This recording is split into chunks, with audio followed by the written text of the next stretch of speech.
Hey friends, quick little motivational message for you today. It has come up in several conversations I've had over the last week, and so I feel like this is a message for someone. And if it's not for you, then share this because perhaps somebody else needs to hear that. And it is this simple mantra that success comes in cans and not cannots.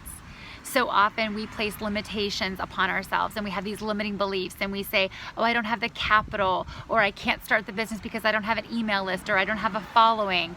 All of those things limit us and they keep us stuck. They keep us playing small. They keep us in this place of mediocrity. And so I'm here today to remind you that you can start without an email list. You can start without a gym membership. You can start without capital. What can you do starting today? This is just a quick little message to remind somebody that you have what it takes. Start before you're ready. And as it tells us in God's word, I can do all things through Christ who strengthens me. Share this with someone today, guys. Much love. Tune in later for more inspiration.